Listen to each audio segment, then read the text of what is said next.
Hello, everyone, and welcome to part 7 of the Black Rose Translations. On this video, I'm going to begin by reading you a vision I had on March 29th, 1989.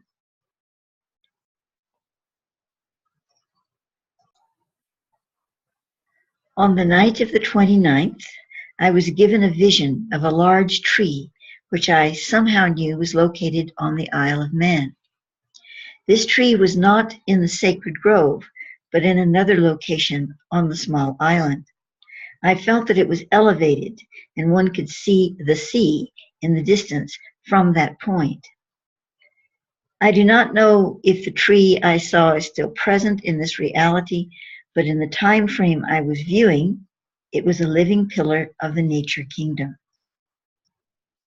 I saw a beautiful young woman approach the tree. She was fair with cornflower blue eyes and long reddish gold tresses, as perfect as Vavra's unicorns. Her robe was white with a light blue border. It seemed to be made of a thick yet artistically woven cloth. She had a thin, simple golden band around her head with a small green stone set into the band over her forehead. When she approached the tree, I knew that she had been here many times before. The giant branches and trunk were vibrant with the magic she and others before her had wrought upon this ground. Within its form was contained a spiralic force far more powerful than its external rooted majesty. She stood next to the tree a moment, looking out to the sea. Then she circled it several times, her hands outstretched, yet not physically touching the bark. She moved her hands back and forth in a ritual stroke, and then there appeared next to the tree a small box, approximately 1.5 feet long. This box was dark red in color, shaped as a rectangle, but the upper sides of the box slanted out and in again, as if marking room inside for an object with extended arms. The young woman opened the sarcophagus to reveal inside yet another box, slightly smaller, of identical shape to the larger one encasing it. This inner container was ornate, being of white alabaster with gold, silver, turquoise, carnelian, lapis lazuli, and malachite inlaid in beautiful designs upon it. The central symbol was an Egyptian eye of Ra or Horus.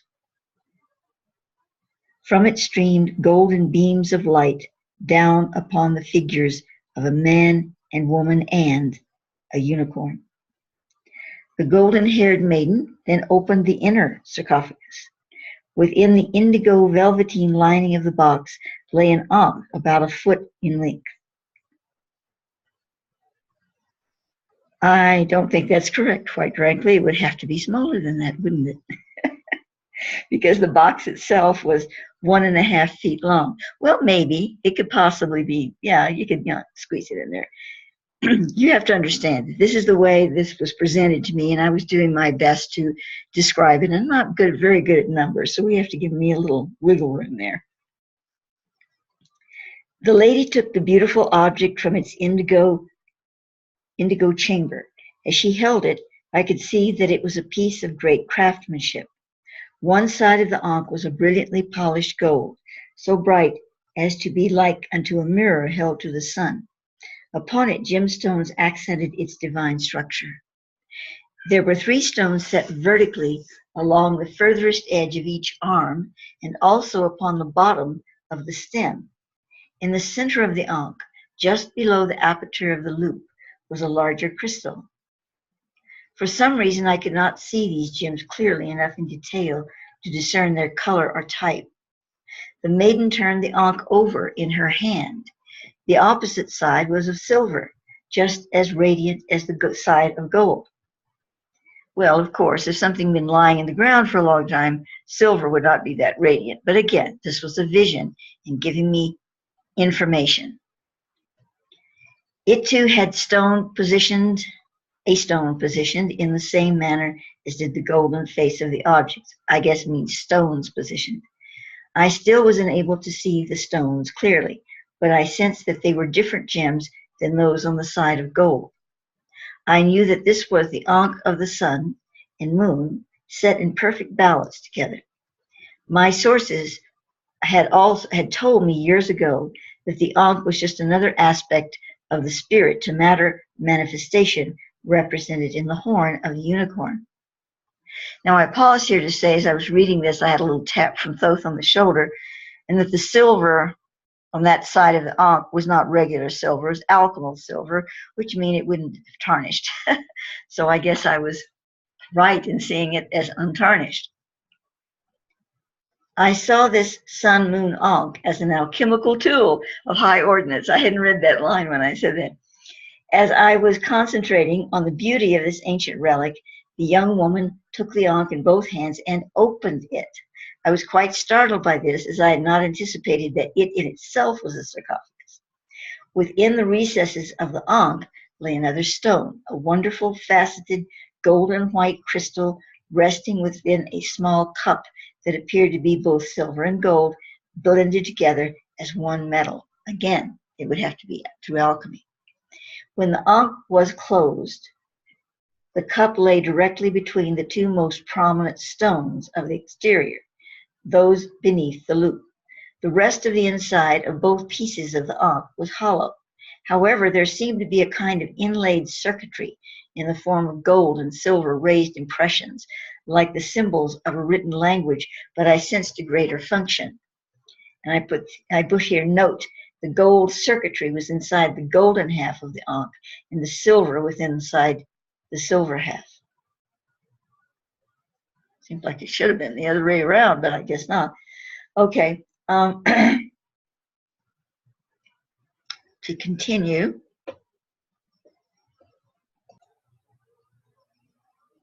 When I saw this wonderful crystal, I knew I was gazing upon the Archangel Stone.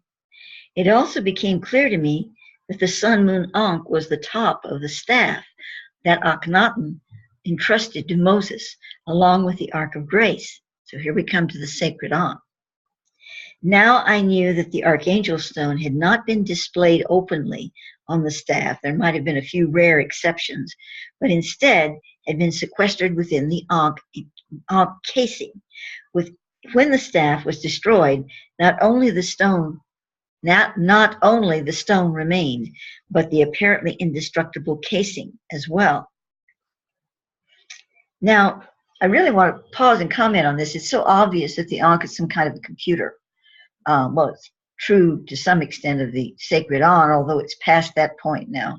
It's become so effulgent, so, etheric in a sense, that although it's still somewhat physical, it's, beyond its computer-like form, but originally it was. Well, not originally, sorry about that. Came through in a high radiant level, came down into sort of a computer form, is going back up into the high radiant level. But the Ankh, let's talk about the Ankh for a minute with the Archangel Stone inside. As I saw it here in my vision in 1989, but it could have been in any period of time that I was seeing it from, the Ankh was, in my estimation, a high ordnance computer of some kind. When I saw this wonderful crystal, well, I said that, okay, I knew it was the Archangel Stone. It also became clear to me that the sun-moon Ankh was the top. Oh, I've read all of that, haven't I? Okay, let's go way down then. The fair-haired maiden, that now, in the space-time of my vision, held the sun-moon Ankh with its precious cargo, was Queen Guinevere. Guinevere, but Thoth calls her Guinevere. This was the name I was being given, yet I knew that historically her name was spelled various ways, one of which was Guinevere. This woman, then, was Arthur's queen. The Isle of Man is the site of the Grail Castle, known on the Isle in this day as Peel Castle. Archaeological excavations presently underway are proving this historically. It would be interesting to pursue that and see what is going on there now, because that was actually something that I wrote about as it says in parentheses here, in 1987. So I might Google that at some point and see what's happening with Peel Castle.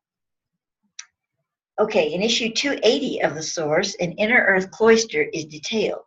It is the Order of the Waking Grace and had been established by women of King Arthur's court. The real King Arthur, not the mythical one that has some resemblance to the real one, but is not the real one, not in all its details.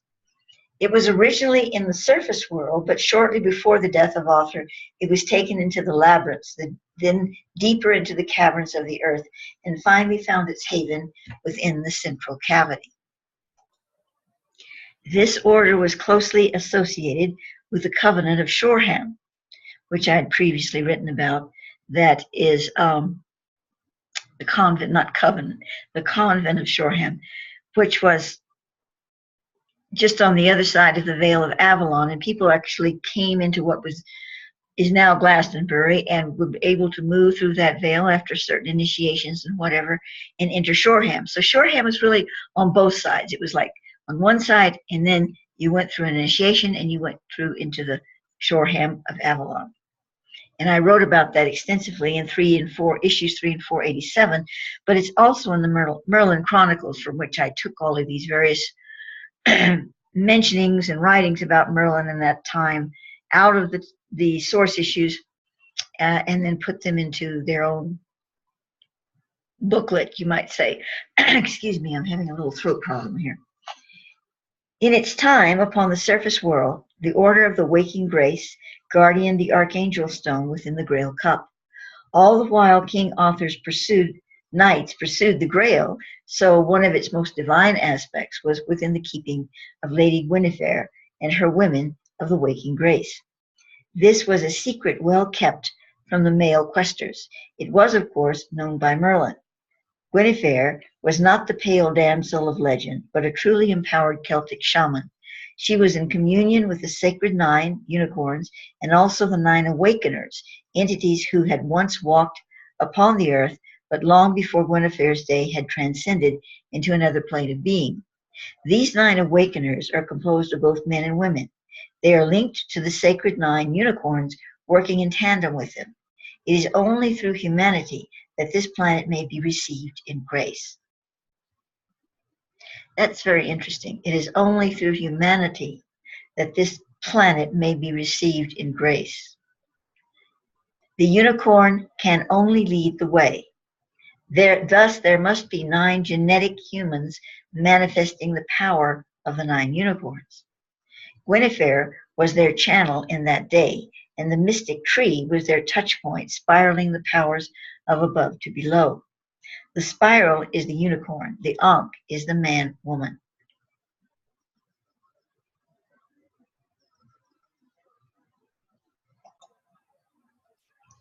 It was in an age when the masculine form was not ready to receive the Grail light, the power of the feminine, Femi 9. Through the Grail nights, there was a process of transformation underway, in which certain male personas were transcending the breach between the power of the dragon, masculine, and the power of the unicorn, feminine. Galahad would be the one to bridge this distance, but not without a drama of dark and light. Galahad was the spiritual son of Lancelot. Physically, his father was Mirith, grandson of Merlin. Lancelot was the masculine counterpart of Guinevere, the one through whom she worked the magic of the 9 awakeners. This magic of transformation was to manifest in Galahad. Galahad's mother was Elaine, a woman of great initiation in the Order of the Waking Grace. This was the whole of the vision. I do not yet know the working purpose of the Sun-Moon Ankh and its Grail and Archangel Stone, nor where this divine relic is now. Well, I still don't know. I quite frankly do not wish to know its present location. I sense that this is not within my service to divine or reveal. However, the past of the sacred crystal is an initiation into itself, and for this reason, it is being revealed to me in bits and pieces to share with others. Guinevere has become guardian and to some extent user of the Archangel Stone because of her past life linked to the stone. In the aforementioned book, The Green Stone, by Graham Phillips and Martin Keepman, information on a Celtic queen named Gwevarauch is channeled. The authors of the book, who were also participants in the events surrounding the Green Stone, believe Guinevere to be the only true figure in the legend of King Arthur. My sources say that she was a previous incarnation of Guinevere, but that she indeed came again as Guinevere in the days of Arthur. In regard to the location of the ancient tree that I saw in my vision, I went to a map of the Isle of Man. Again, no Google Earth, had to go to a simple paper map. I instantly knew the location to be atop Greba Mountain near King's Forest. In the place where the tree once, or perhaps still does stand, is what is marked on the map as a triangulation pillar. I do not know what this means, but I am assuming it is some sort of standing stone. I am puzzled, however, by the fact that it would take second sight to see the ocean from this point, as in it is within the center portion of the island. I can only assume that the view of the sea was either symbolic, or indeed Guinevere did see this expanse of water from where she stood using some form of inner vision. Now, I do have Google Earth now, so I'm going to take a moment here and see what I can see about Mount Greba. Well, I'm looking at the Isle of Man, and the only Greba that comes up is on Sinafell Mountain. It says Sinafell, or I'm not pronouncing properly, I imagine, Snaefell Mountain, course, Greba Castle. So that's puzzling because obviously I looked this up and I remember that Dolores Kemp climbed that mountain, maybe not to the peak, I don't know, this isn't a very big mountain. If this is Sinafell Mountain, it's kind of it's a mountain, but it's not like we think of mountains, but yeah, it's a mountain. And I'm thinking this must be the mountain. Ah, there's Greba, there's a Greba right there. Greba what? Again, it's part of something. So probably the mountain is Sinafell, and Greba is associated with it. We've got Greba there, we've got Greba here, because there is no other Greba on the Isle of Man, unless they changed the name of the mountain since 1989. But, it was an important part of the whole journey that Dolores and her companions took, was the climbing of Greba Mountain. So I'm thinking this must be it. Perhaps they didn't realize that the name was Sinafell. That's kind of unlikely, but whatever. There it is. And I don't think there's really, you could see it here. It is in the center. Practically, yeah. So that's got to be it. That's got to be it. And it's so big compared to anything else. There's really not a whole lot of other territory that you could call a mountain there. So we're going to assume that that is it.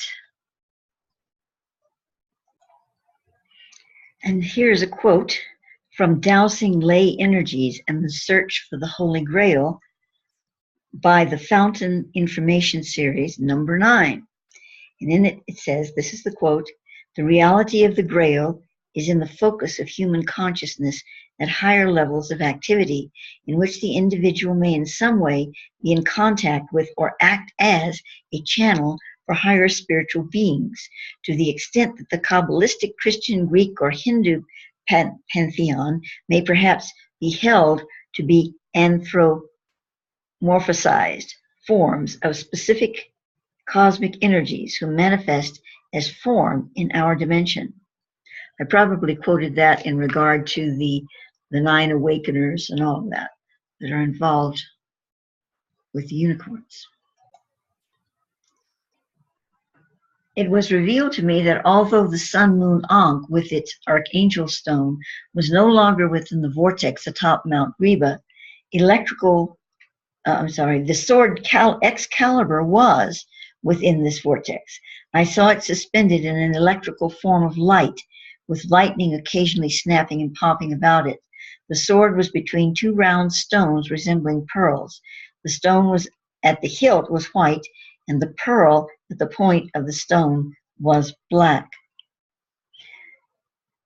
Of course, when we're seeing something like this is an energy. This is an energy dynamic. What was this Excalibur sword? Was there a physical one that they had that represented it, that had some kind of a twinning power with a true Excalibur quote-unquote sword that is a dynamic or energy device that has perhaps been embedded in this Greba vortex? I'm going to continue to call it Greba because that's what it's saying here. In any case, continuing, this vortex is not completely removed from this dimension.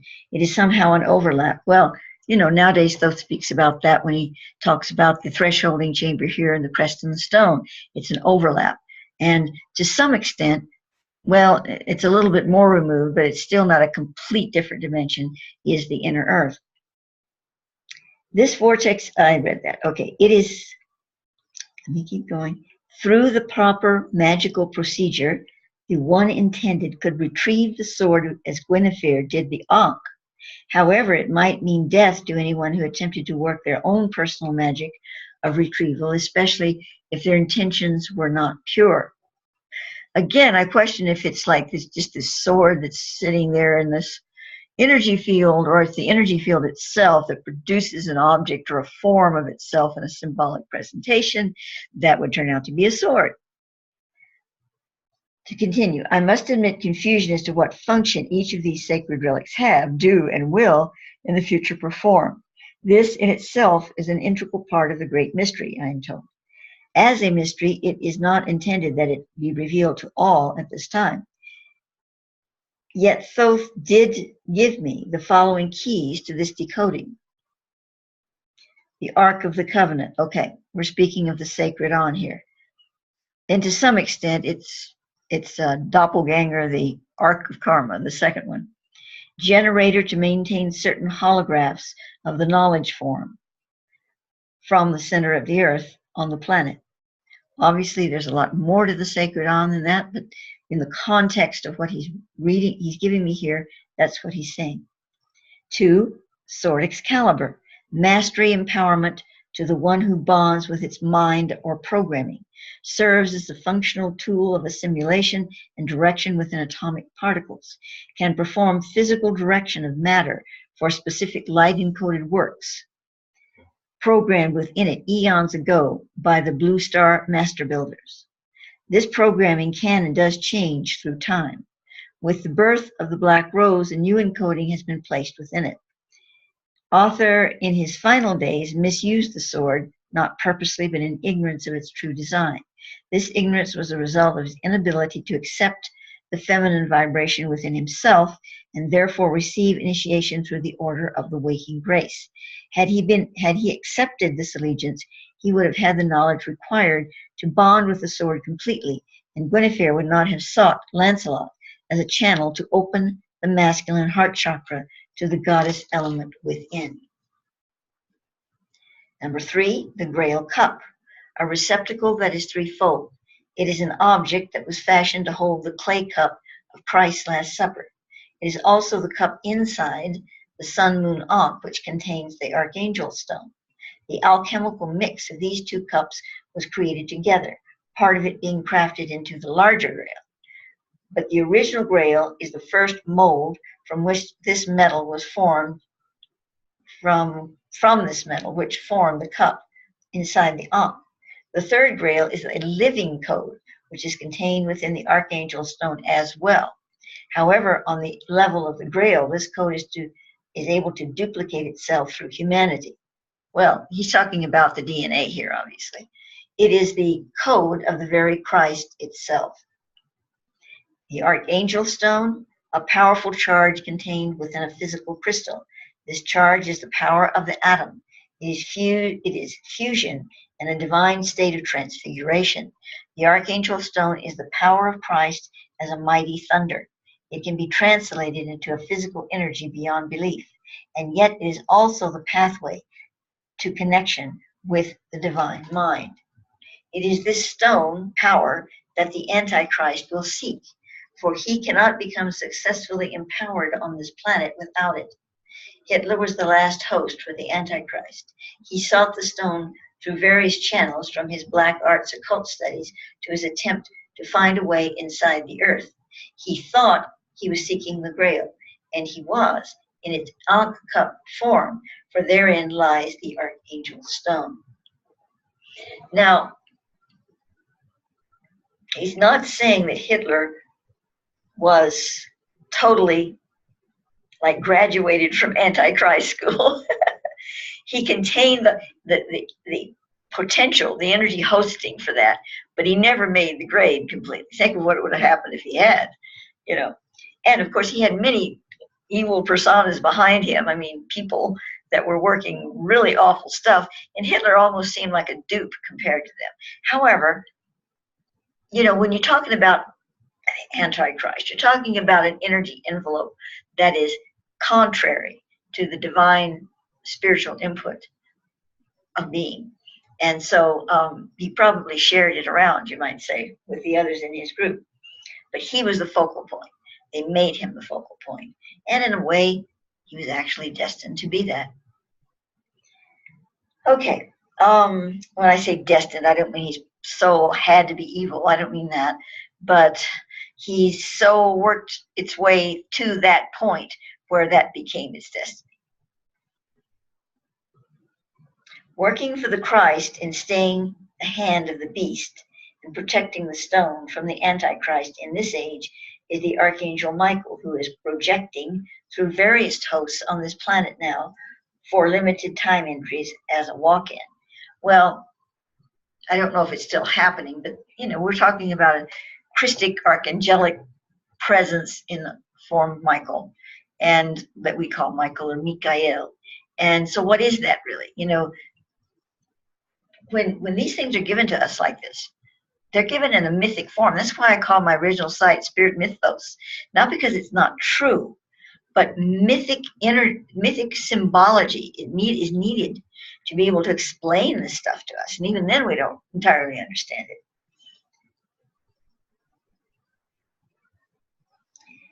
Okay, 5 is the Parseval Stone, highest manifestation of spiritual matter conduit for the earth, can manifest into a semi-physical state when drawn upon by the unicorn's council of the realm.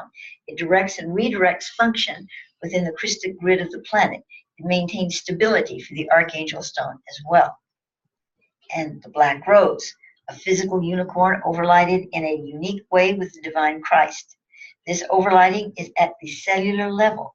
Therefore, while it is not infused within the body, as it is with the Master Jesus, it is nonetheless integrated with the body consciousness of this living creature by re-entering the Earth's planetary wave through the nature kingdom first, so the Christ as a divine light mind energy is able to work on the level of the goddess in us all, from which our bodies were born.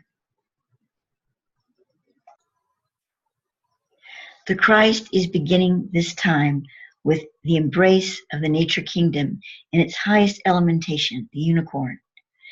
As time progresses, other aspects of the Christ will be brought to this earth until the final portion of the second coming has been fulfilled in the return of the Jesus Christ to the earth, embodied as he left it.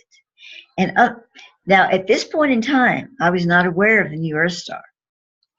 But if you understand what is being said here, he is returning to the earth, the new Earth Star, but it's the earth. It's just the earth in a higher vibration. So, and he will be embodied as he left it. We will be able to recognize him from the way he looked in his incarnation as Yeshua. It's Jesus. Now, he may change his form in many times and places and ways, but he will come to us like that. But now we have his essence among us to prepare the way. It is presented in a creature of light who slips easily from our dreams to the shores of reality, awakening our visions to the beauty of the night. This is the hidden mystery, the labyrinth seen in the folds of the rose. And so this concludes part 7. In part 8, we're getting close to the end, folks. But in part 8, we're going to talk about the altar of the black rose that I had at the time. Every single part of it, the symbolic meanings of all of that, of what it represents. And it's really, I think it's pretty interesting. It's not, it's not too much detail. And then we're going to go into the birthing ceremony, because in my home, I had a gathering of people for the birthing ceremony of the black rose. And we're going to touch on that a little bit. And we might go ahead and just on part 8 continue into the numerology on the black rose, which is really interesting because, I was given that date, just given it. I'm not an astrologer. I didn't look at astrology things for it or anything. And so it was very interesting to see what the astrology really was. And I had a friend who was a really good astrologer, and he did the natal chart, Ed Nowak, for the black rose. So, and there's actually numerology. I'm sorry, there's numerology, and then there's astrology. And I don't know anything about either of them, but that's in there. And I think that's the end. I think that's the last one. So probably video 8 will be the last. We shall see. Until then.